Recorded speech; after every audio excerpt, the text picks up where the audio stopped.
I'm 16 years old and I need a job. I'm living with a dad that's an alcoholic and we're hungry. So I'm walking to school, and on my way to school, I see a sign in the gas station that says help wanted. I went, yes, I'm going to get a job. Thank God. So I get to school and I run into a group of friends and I say to this group of boys and girls, I'm like, I'm so excited. I'm going to get a job at the gas station. And the girls look at me and they say, Gina, you can't get a job in a gas station.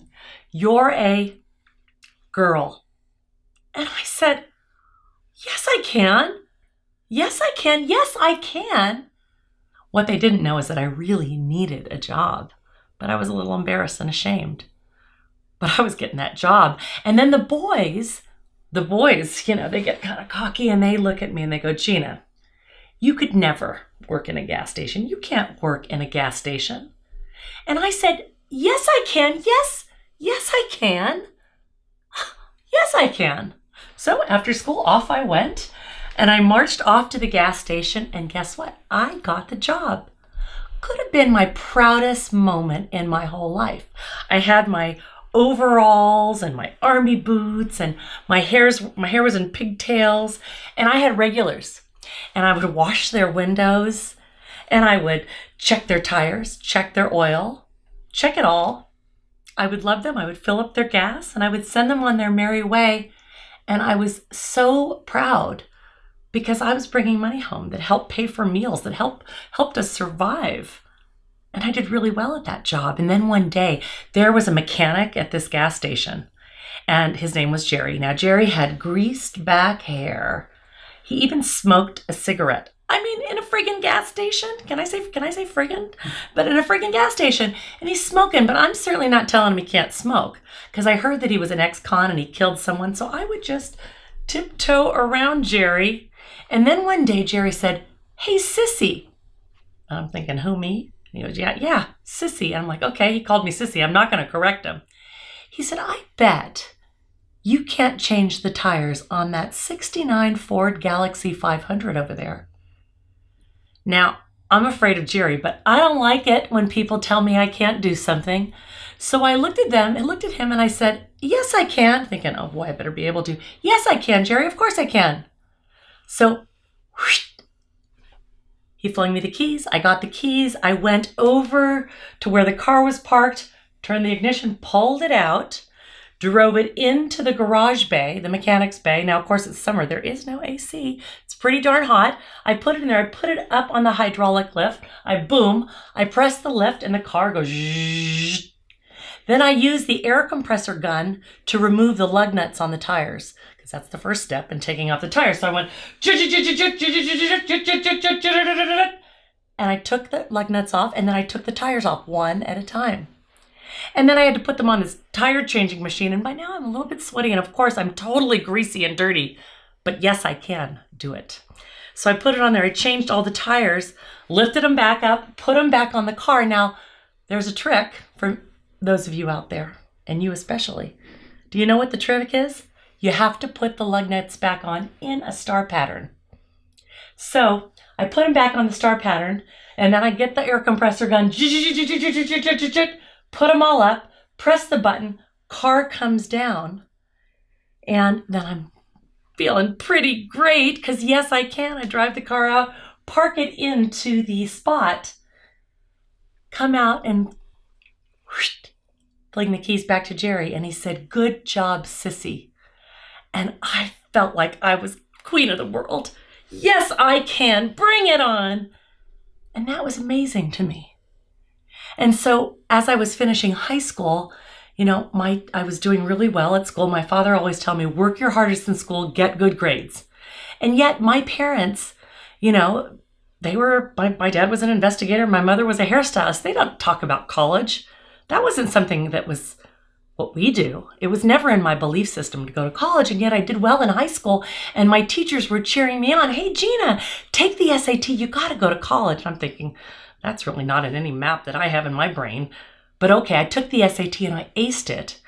And then one of my teachers said, Gina, please just go up to UC Berkeley, because I lived right across the bridge from Berkeley and just look at the campus and apply.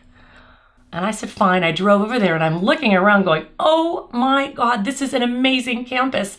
I feel like I am a little girl in a castle in a fairyland. And yet in my own mind, in my own beliefs, I'm like, oh, I don't belong here. I'm not a college student. I'm a grease monkey. I work in a gas station.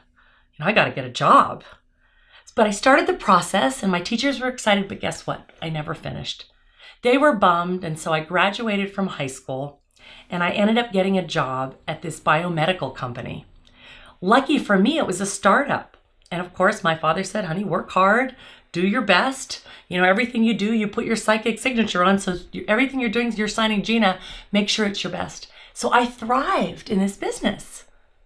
I worked my way up. I actually ended up becoming the COO because I knew how to work with the bankers and I learned everything about working with lawyers and engineers and investors and clients and teams. And it was awesome. And by the way, I did have a son in the meantime. So here I am raising my son, really being excited about this job. And, I would do work in my community. I would help victims of domestic violence. And we would do all kinds of beautiful things, me and my son and this job. And then one day there was a woman at work who said, hey, Gina, will you come over and help me apply to law school? I've got all the books and I'm filling them out. I said, of course. So I went over to Vicky's house and we have all of these brochures all around the floor. And we're going through them. And I pick up one from Golden Gate University in San Francisco, which is a beautiful accredited law school. A lot of really fine lawyers come out of that school. And it says periodically we waive certain entrance requirements. And I read that and I said, I bet they're going to waive college so I can go to law school. Wow.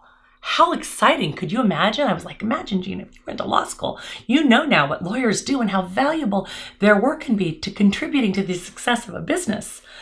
So I picked up the phone and I called the admissions director at Golden Gate and I said, hi, my name is Gina Kloes and I'm reading in this brochure that periodically you waive entrance requirements. I never went to college. Will you waive that? And he said, no, you absolutely cannot come. Do you have any college? I said, no. He goes, you can't come. You need college. So I hung up the phone, but guess what? I paced for a week, back and forth. I paced. And I thought, yes, I can. Yes, I can. Yes, I can. I call him back. Hi, me again. What would have to happen for you to consider letting me in? Let me tell you a little bit about myself. I'm working at this amazing biomedical company. I have incredible experience. I do great work in my community with victims of domestic violence, and I'm raising a child. He said, look, you'd have to go ace the LSATs, the law school admission test. I said, fine. I hung up the phone. For the next 6 months, I studied along with my friend Vicky to take this law school admission test. And I think I probably took every friggin' practice test out there. And when I took the test, I got the results back and I aced it right near the top. They even sent me a letter asking me if I wanted to grade LSATs.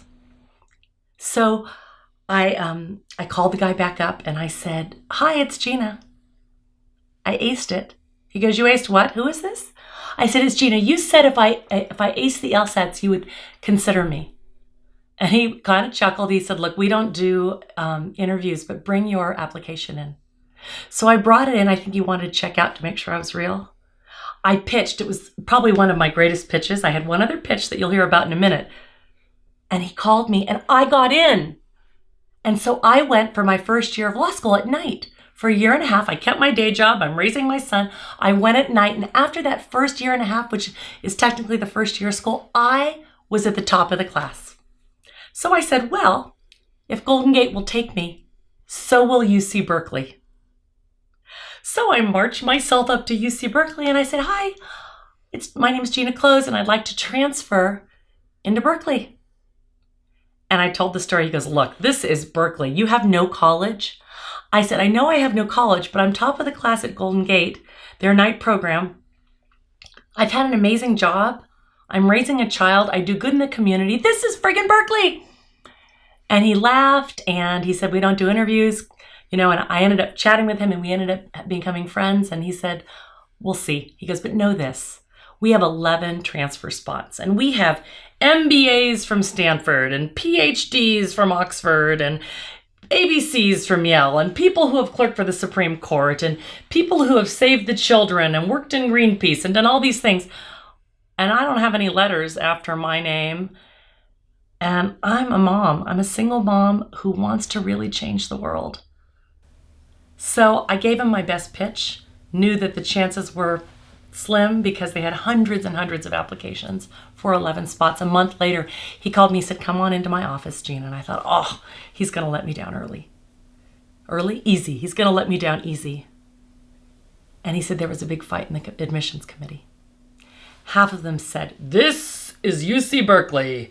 You need to have an ABC from Harvard and a PhD from Yale and an XYZ from Stanford. And you needed to know all these great things and have done all this amazing world-changing work to get in here. And the other half said, this is Berkeley. We have to be open-minded and flexible. Give her a shot. She's proven she can do the work. So I said, well, who won? He said, you're in. I was like, wow. I can't even tell you walking into school that day because it was the castle from when I was a little girl that I never thought I would get into, ever. That I didn't even think I belonged. But when I stepped into that law school, it was my place. And I, yes, I can. Yes, I can. Yes, I can.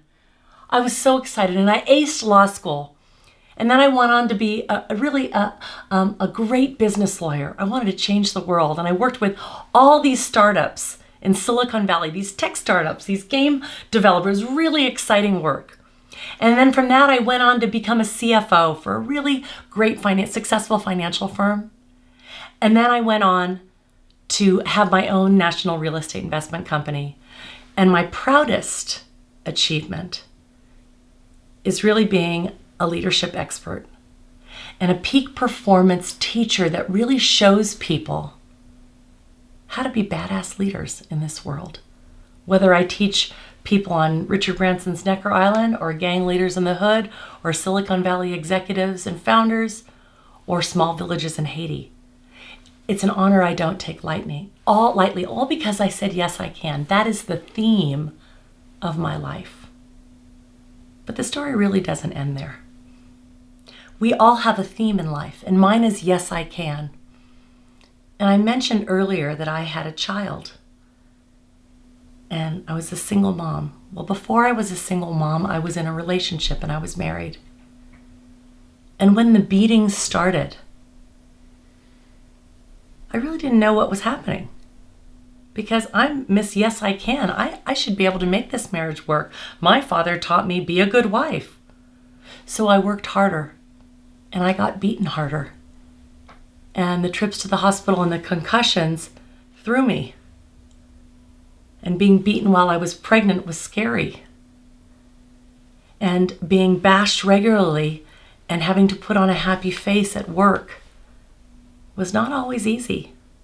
Because people knew me at the time. They said, oh, you have such a nice husband and you guys have it's such an American dream. And I'm thinking, yeah, but you haven't been around for the nightmares. And I just endured them because I really was taught that that's what you do. And I had a child. I had to make it work. I'm the yes, I can girl. And I loved my husband. And I wanted it to work. So, beating after beating after beating. Slings and bruises and soreness and fear because I could sense when it was coming. And then one day I was picked up and thrown through a plate glass window. And the blood was streaming down my arm. My arm was wide open. And as I'm being rushed to the hospital, I flung a towel over myself and the blood's dripping down and I'm rushing to the hospital and I'm like, saying, well, I'll make this work. I'll be better. I'll make this work. And the doctor's stitching me up saying, something's not right here. And after I was bandaged up and I couldn't move my arm and I went back home and I looked at my little boy. I said to myself, just because I can, just because yes I can, actually doesn't mean I have to. So sometimes our greatest themes in our life are also our greatest downfalls. I offer you a gift of thinking about what's your theme. What's your theme in life, and what's the upside that's beautiful, bright, and successful? I mean, I have a successful career and I get to be a game changer around the world, and I'm a founder, one of the founders in Game Changer Women Movement. And know that that theme also has a downside. And it cost me almost my life. And it's our greatest gift to have that self-awareness, to really know who we are and what drives us. For me, it was living with an alcoholic father and being hungry. And now it's really wanting to serve and help people find their true destiny with their theme. And we have many themes. And what's yours? Thanks for your time. Be well, be joyful, be inspired. God bless.